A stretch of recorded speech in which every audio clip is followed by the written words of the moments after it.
प्रारब्धाशिवाय कुठली गोष्ट होत नाही. मी तुम्हाला सत्ता सांगावी देवाची. सत्ता किती आहे महाराज त्याची? महाराज आग्रपूजेचा मान भगवान श्रीकृष्णाला द्यावा, सर्वानुमते ठराव पास झालाय. ऐका, सगळ्यांना ठरवलं, वडीलधारी माणसाने सगळ्यांना सांगितलं आग्रपूजेचा मान कोणाला द्यायचं, कोणाला द्यायचं. त्यावेळेस सर्वांना सांगितलं, एक मुखाने सांगितलं भगवान श्रीकृष्णाला द्यायचं.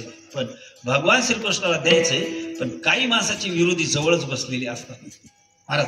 तिथंच एक त्यांचा विरोधक होता, ज्याचं नाव शिशुपाल. त्याच्या नावातच जेवढी गंमत आहे दादा, ऐका. त्याचं नाव काय होतं? त्याचं नाव काय होतं?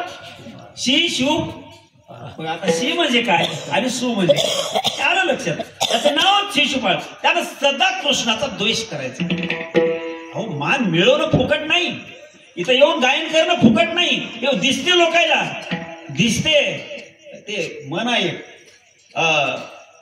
दळणारीचे लोकांना दळणारीची पाळू दिस, पण दळणारीची फार वेगळी गोष्ट असते महाराज.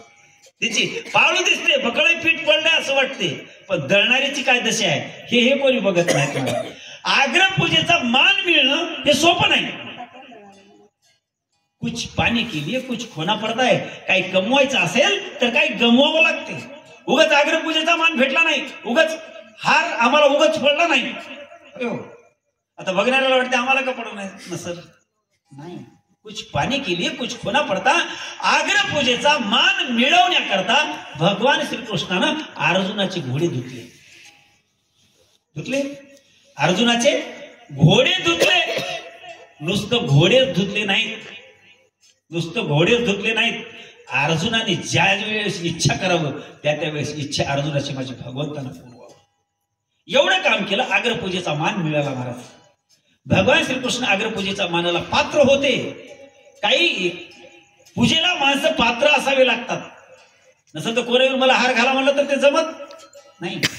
हाराचा आनंद घ्यायचा असेल तर खऱ्या अर्थानं प्रपंचातून हार स्वीकारावे लागते. त्याच वेळेस हाराचा आनंद मिळतो, अन्यथा नाही. हाराचा आनंद कोणाला घेता येत नाही महाराज. हारामुळं बरीच माणसं उद्ध्वस्त झालीत गोट महाराज. हार झाली माणसं उद्ध्वस्त झालीत. का हार झाली? पण हार स्वीकारायचा असेल तर त्या हाराचा आनंद आगळा वेगळा आहे. सांगतो, भजन करा विठ्ठल विठ्ठल.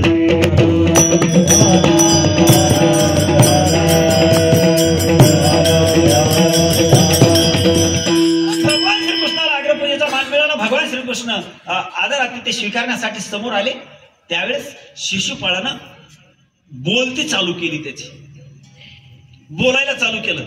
कवड्याचं कार्ट, चोऱ्या करणार, गोकुळामध्ये बाया नाचविलेलं पोरग, आणि आज राजा झालंय. याला अक्कल आहे, याला नीती कळते, याला धर्मशास्त्र कळते, असं वाटल तसं बोलू लागला. कोण? शिशुपाळ. का? त्याची कृतीच तशा पद्धती, वाटल तसं बोलला महाराज. भगवान श्रीकृष्णाने प्रत्येकाकडे हात केले. भीमाला राग आला, भीमाने गदा सावरली. आता भीमदादा गदा घालणार. त्यावेळेस भगवान श्रीकृष्ण सांगितलं, अजिबात काही करायचं नाही, बस बस खाली. अर्जुनाला राग आला, प्रत्येक माणसाला राग आला. प्रत्येकाला भगवंतानी इशाऱ्याने सांगितलं खाली बसा, काहीच करायचं नाही. महाराज ज्यावेळेस एवढं बोलला ना महाराज, त्याच्या बोलण्याला अंतच राहिला नाही. एकदम खालचं बोलू लागला. इतकं बोलता महाराज 100 अपराध केले भगवंताचे. भगवंताने त्यावेळेस सांगितलं, शिशुपाल सावधान, फक्त आता एकच शिल्लक राहिलंय. बघ, जर तुला बोलायचं असेल तर बघ, सावधान शिशुपाल. त्यावेळेस शिशुपाळानं भावनेच्या भरात जाऊन परत बोलला, चोऱ्या करणार कार्ट, किती तू नीच दर्जाचा आहेस. नव्हे तर रुक्मिणीला तू हरण केलास, ती माझी पूर्वीची वस्तू आहे असं म्हणल्याबरोबर भगवंताला राग आला महाराज. हातात सुदर्शन चक्र घेतलं, चम चम चम चम चम चम सुदर्शन चक्र चमकू लागलं. का? त्या भगवंताच्या हातामध्ये एकदम सत्ता होती. करतो म्हटलं तरी त्याच्या हातामध्ये कृतम अकृतम शक्ती माझ्या भगवंताच्या हातामध्ये आहे महाराज. असं चक्र सुदर्शन हातामध्ये बसलं.